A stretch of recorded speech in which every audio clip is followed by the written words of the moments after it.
Hello, I'm John Macero, and I'm here today with Kaitlin Burroughs.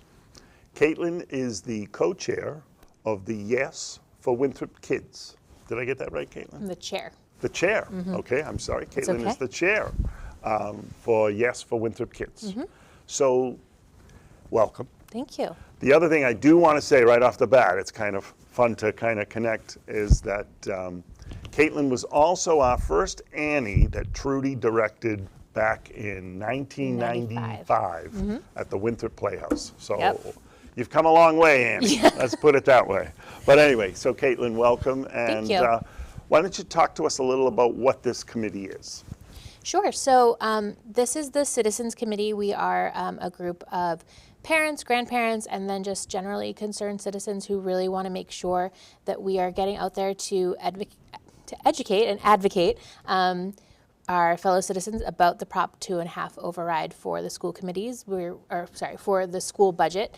We are very concerned about making sure that this gets through. It's really our top priority, and we just want to be out there for the next 70 some odd days, making sure people know this is happening, know that they're going to be asked this question on their ballots, know what it means if it passes, know what it means if it does not pass, and just be a resource to people to ask questions. We've gotten a lot of really interesting questions. So the question, this is for the override question, correct? Okay, and this is for the schools. So let's talk about the question. So what is the actual question that will be on the ballot on November 5th? On November 5th, the general election, same as the presidential election, it is to add an additional $4.95 million to the school budget, which will cover operating costs for the next 3 fiscal years starting September 2025. Okay, so that'll cover over the 3 years. Yes. And why is that important?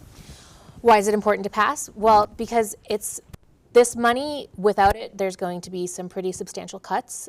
This money is really to keep the level of service we've been offering. It's to make sure that we don't have to cut any staff or programs. I think Winthrop has a lot of things we're doing really well, and we want to maintain those wins.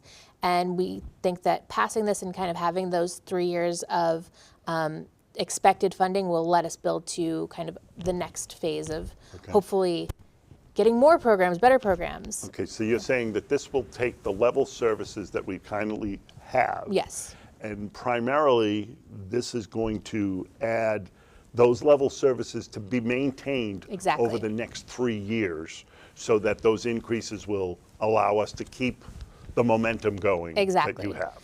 And that's kind of something we're trying to emphasize for people, is that sometimes people will assume like, oh, if I vote no, it's just the status quo, like things will stay the same. And that's not the case with this, because of how much spending, how much the rates of inflation have gone up since the last time we passed an override, which was 15 years ago, how much the cost of just everything, insurance, salaries, gas for vehicles, supplies, everything has gone up in the last 15 years. And the levy that the town is allowed to do without an override just doesn't cover it anymore. Right. And we're not losing a lot of grants that were COVID era grants are ending. So that money's going to go away, and we're going to have a shortfall without it. So let's talk a little about what you just said there about the levy of what the town is allowed. And I think it's important for folks to understand that the town is only allowed to increase by 2.5%, right. Correct? And that tax levy every year, unless the town chooses to raise it by a certain amount of money, but only then can the town vote on it, and it has to be approved. Right. Otherwise, it would not raise any more than that tax levy. And that happened in 1981. I only remember it well because I was a senior in high school. Yeah. So I didn't have to, what I would say at the time, suffer those consequences. At the time, towns and cities were able to put whatever they needed to put on it, and then there was a referendum statewide question that said towns and cities can only be increased by 2.5% annually unless the town or city votes to increase it. Right. So I think that that's important. And since then, I believe Winthrop has only done it, is it once or twice? For just the 2.5 increase of the tax levy. I know they did it in 2009, Yes, that was the last one. I'm not sure how many times before then, but yeah, it's been 15 years since the last one. I want to say, I think that was the first time that we actually moved it in 2009. We've had debt exclusions. Right. And what I would like to clarify for folks on that, unless you want to clarify as well on it, but a debt exclusion we have approved, since I've been in Winthrop for the last 33 years, we've had 4 debt exclusions, right? We have the debt exclusion of the Cummings and the Fort Banks, which I believe those will be coming off, or they may be They're off. done. The high school and middle school is still on. Right. And then the high school, middle school was done in 2013, and that's a 20-year, which, you know, when you take a look at that fact, and I was a part of that one years ago on that, but that's 20 years, and we're almost halfway through that, whereas now they're making those 30 years. Yeah. So Winthrop did well on that. And then we had the last one was Millerfield and all of that. But those end, the 2.5 raises, that's permanent. Right, because a debt exclusion is for like a fixed cost. It only costs a certain amount of money to build a new school. It only costs a certain amount of money to improve a field. Whereas an override is intended to help meet costs that go up year over year, like salaries, insurance, inflation, cost of living, cost of goods. And I know that in this past school year, I think it's important. I mean, as you all know, I was in Winthrop for 6 years, and then I was in Stoneham for 6 years, retired. And this past year, I was in Melrose for a year as an interim. And I'm retired again, and very happy to be retired. But when you talk about inflation costs, those costs are huge, and they're significant. Yeah. Everybody else tends to come in much higher than 2.5 when it comes to the cost that we have. And a clear example that all districts had to deal with this past year was out-of-district tuitions were enabled by the state to be raised up to 14%. Right. That pushed a lot of us. But we suffered a lot in that loss because that was an 11.5% increase. And you're talking, you know, big dollars there. And people might not know what that is. It's when students go to like the technical schools. We don't do a lot of having to send students who have special needs out. We do a lot of our special education in-house. So, but it's for students who are still in the public school system, but in other towns. That's correct. Well, because what happens is we can't provide the service that they need, and so therefore we have an obligation, and we have to do that and go out there, and it's great. I'm very happy that we have that. But the concern, though, is that when everybody else around you is able to go above that, it's not rocket science to know what the math's going to look like when it comes to what we need to do. So. Yeah, and the difference between Winthrop and maybe other towns that might have more flexibility is most of Winthrop's municipal budget comes from the property tax levy because we just don't have a large business community like a larger town would have because they don't have that same limit on how much they can levy. So if they need to make an adjustment, they can do it at the municipal level without having to do an override. So in towns where most of your levy for the municipal budget comes from property taxes, you're limited by the law. Right. So in this particular case, you've talked about the 4.9 million that they're asking for, that the citizens are asking for. That is going to be on the ballot on November 5th. So the process, walk me through how that process began. Was it the school committee initiated it to the council, or how did that work? So I think it came first from the finance committee in coordination with Superintendent Howard, and this was, the 4.95 is kind of the compromise number. It was, as I said, the level of service, just keeping where we are. There was talk about doing more, and we decided that it was more prudent to just go for the lower number because it had been so long since we've had to do an override, and we are, cognizant of the fact that, as much as we're still as a school system impacted by, the higher cost of living and recovering post-pandemic, people are also individuals and families are in that situation. So it was the ask for the 4.95 million was put forward to the school committee by the financial committee. The school committee voted unanimously to put it forward to the town council, and then the town council voted unanimously to put it on the November 5th ballot. Okay, and so folks are aware that that is the same ballot that will also have presidential election and state Senator, state rep. Correct, all of those. The local, I mean, what you would see every 4 years on a federal election, and some of the state services that are up for 2 years Yes. are on that. It will also have 4 statewide ballot questions. Okay. So just So research those as well. So you want to make sure that people are aware, though, that question, that they can have a specific question for Winthrop Yes. as long as it was put in Exactly. properly, and it has been, and it's been approved to be on that ballot. Yeah, but it's going to be, we want to make sure people know to flip over their ballot and make sure they're seeing all the boxes, because it's going to be with the 4 state questions and then ours. It's going to be a longer ballot than maybe like a midterm election. So do they have estimated cost of what this would be for an average taxpayer by increasing this amount? Yep. So it's based on the assessed value of your home, which is not the market value. It's you can find it on the town website, and we're going to have resources on our website on how to calculate it for your individual level. But based on the average assessed home value in Winthrop, which is around $64,000, it would be $987 additional per year, which is about $78 a month. Okay, so all right, so that's important, and I'm sure that you folks will probably have all of that. Yep. Do you have a website? We do. It's okay. yesforwinthropskids.com. Okay. And it's the same. We're on Facebook, Yes for Winthrop's Kids, and we're on Instagram as Yes for Winthrop's Kids. But you'll find all of the info there. We're making sure, we're trying to be transparent. We know we're asking people to pony up, and we know we don't want to hide how much we're asking for. We don't want people to be surprised. So we're putting it all out there. We're here to answer questions, and we're just So making if they sure it's have all questions, they can email you. Yep. They can go online. They Yeah. can go all of that stuff. yesforwinthropskids@gmail.com. So everything is Yep. Yes for Winthrop Kids, Yep. and that's all one word together. Yes. yesforwintropkids.gmail. We'll probably make sure we Yeah. put it on this for you for folks when they do it. So talk to me about how you plan on getting this information out to the community, besides us talking here now, and what are you looking to do to educate? Sure. So the bulk of our strategy is going to be on face-to-face conversations, and whether that's going to be in neighborhood canvassing and door knocking, we're going to try to make sure everyone has the opportunity to talk to one of our volunteers. We're going to be at community events. We're going to be at the farmers market for the remaining 4 dates for the season.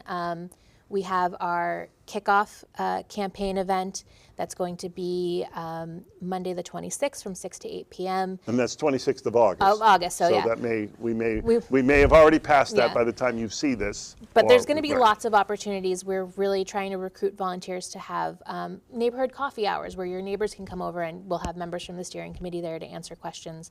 But we really want to prioritize having these forums where you can talk to someone and ask your questions, ask all your questions, and answer them as best as we can. Because like I said, we're trying to just be as transparent as possible, get the information out as far as possible, and make sure that people have accurate information, because people hear things second, third hand, and things get lost in translation, and we want to make sure all lines of communication are open for clarification. Okay, that's important. And because I think other things that people are going to want to know is, well, what if? I know people don't want to hear, well, what if it passes or doesn't pass, but what does it look like if it doesn't pass? So what I've been told is we're looking at probably $3.5 million in cuts, which is somewhere around 30 staff people, and we don't know if that's what the ratio of that would be, teachers versus administrative staff.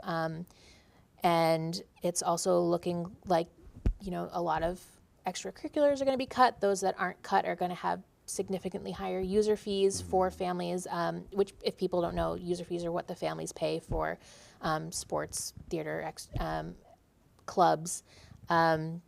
But it's going to be tough. It's going to make a lot of changes to the services that we're able to offer now. Right, and that's just the level services. Yes. I think that's really important to keep pushing, is that I know that the schools do, and I guess what I want to say is that there's 3 different kind of budgets. There's the level funded which is really, if you level fund, that's a cut. Yeah. Right, because there's increases that you can't even supply. Then there's level services, which means you're taking the current services that you had and you're creating a budget that's keeping that level service. And then there's that needs-based budget. And for many years, we've tried to, we need to know what that needs-based budget, because, people would say to me years ago when we would create that, they'd say, well, we can't afford it. Why do you create it? Well, no, you know who wants to know? You, the parents. The parents want to know what does it going to cost me? What does it cost our district to get the services that maybe another community has that we don't have? And so I think that is important to show that. But in this particular case, you're asking for support, but really you're asking for that level service to be maintained for the next 3 years. Yeah, and like you said, it does take into account how much these things are going to increase over the next 3 years, so it will stay steady. And it also includes, I think there's 2 more years in our current contract with the teachers union, so it accounts for the steps in that contract as well. Okay, so that stuff is taken into those areas as well. So I think that's important on that. And I will tell you from experience, as I said earlier, I did the interim superintendent in Melrose. They did put for an override. They moved it up to June. It was not successful. Mm-hmm. We did have to lose 20 actual bodies this year. Mm-hmm. I know that there's been talk of, they didn't really lose anybody. No, we actually lost 20 bodies. And ours was based on more of a needs base. We were really pushing that needs base. And when you compare it to other cities and towns, we were looking at, we actually didn't fund another 30 full-time equivalent positions that we could have had. Right. So, and what I've been told in Winthrop is that they really, I know from, on the finance stuff, that they really buckled down in January from the superintendent to freeze items, to say, well, you know what, maybe we're not going to buy this year. We're going to hold off. So that she could get to the end of this year, which she did, and have a savings that could be allowed legally to use for services, that you might want to be able to pay for, like tuitions. Right. And so she was able to do that, which then helped this current budget. But this current budget really is kind of starting off with a 1.4 loss. It's very lean, and that's why we say that the override is for the next fiscal year, which would start September 2025, because the superintendent was able to, she talks about pre-buying goods. So things like toilet paper, things like cleaning supplies, anything that she could buy for the current school year, the school year that starts this coming Wednesday, was bought on last year's budget to kind of make up that gap. Right. But most of it was that prepaid tuition, which you are able to do that, which does help. But what I was also told, though, too, is that there may have been positions that people retired or left that were not filled for this year. So that's the other area that she's had to make up on that. Sorry, another consequence of the cuts would be, if we are cutting people, is class sizes going up. Yeah, so let's talk about that. And we actually have pretty low class sizes relative to similar communities around us, relative to the state average. It's around 20, and we're looking at, if we have to cut down at least a gen ed teacher in each grade level, of adding 9 to 10 students per classroom. And when you think about in kindergarten going from 22 to 33, like, what, 10 more 6-year-olds in a classroom is a lot. It's overwhelming, and it's going to be hard to have just like a productive classroom environment. Right. And I think those are the things that I'm sure that your committee is going to be working very hard to make sure and educate the community on what that does look like. Yeah. Because that's important. If you have 7 sections of kindergarten and you reduce it to 6 sections, they're going into those 6 sections of class. The same thing when it comes to middle school or high school. Those classes are going to be, Yeah. there's going to complicate some issues. Yeah, exactly. It's not a matter of just being able to say, well, and you brought up another point, which is, I think is something to kind of, the superintendent's budget this year is very lean. Mm-hmm.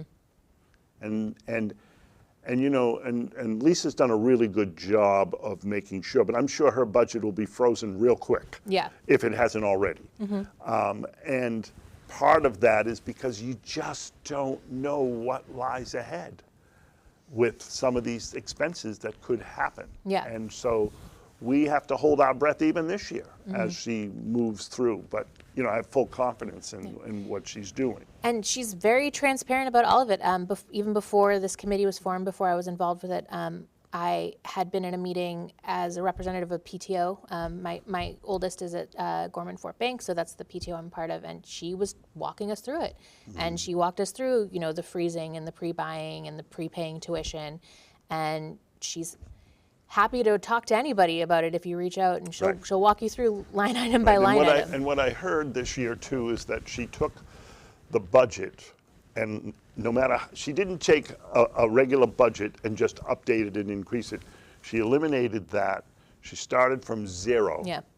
And created a new budget that was to be even more transparent, and how she calculated all that, so that she took the actuals, and Yeah. she continued to have those actuals and move that forward. And you can see that right on the website. You can go right on the school website and take a look at those budgets. But I'm sure you guys will have that connection Yes. too for people and all of that. Yeah. So if there are people that want to get involved, how do they get involved? So go to our website. We have a sign-up form, and you just give us your information, and we have kind of each category of thing. You tell us what you're interested in, because we want to make sure that we're tailoring our ask to people's skill sets and people's time. We understand everyone is really busy, but if you're able to canvas or able to table an event and do one of these face-to-face things, that's probably our greatest need.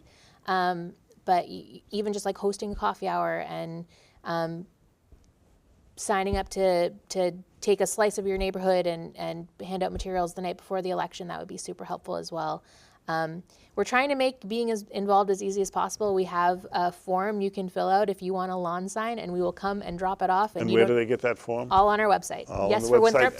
Winthropskids.com. Give the website again, Yeah, yesforwintropskids.com. Okay. But yeah, we don't even want you to have to come and find us to get a lawn sign. We will literally stick it right in your lawn overnight for you. Okay. Yeah. All right. Anything else you want to talk about in regards to, the election or the, other things that we might have missed in this conversation?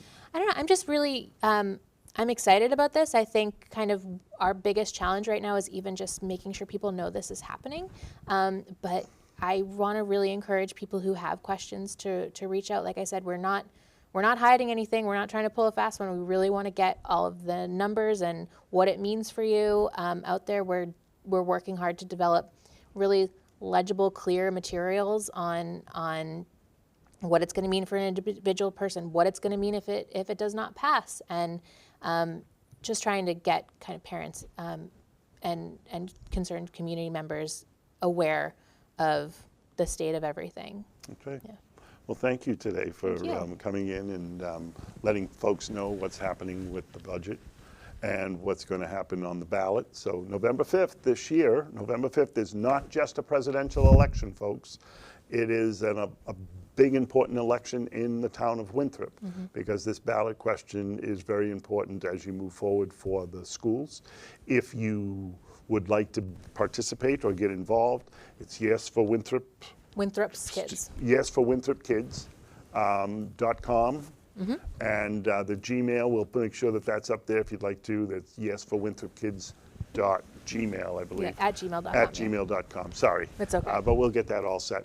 So November 5th is the election. I know we've heard a lot of everything that's going on, but it is, as of this recording, it's about 76 days away. But I'm sure as this goes on, it'll get even closer to the election. So make sure you get out, make sure you vote. If you have any questions, it's really important to reach out to the committee. Yeah. Make sure you check your registration. Yeah, okay, good point, good point. And then if you have any questions, you could reach out to this committee. You could also reach out to the schools. I'm sure that they would be happy to answer those questions. So thank you, Kaitlin, for Thank coming. you. And thank you all for watching.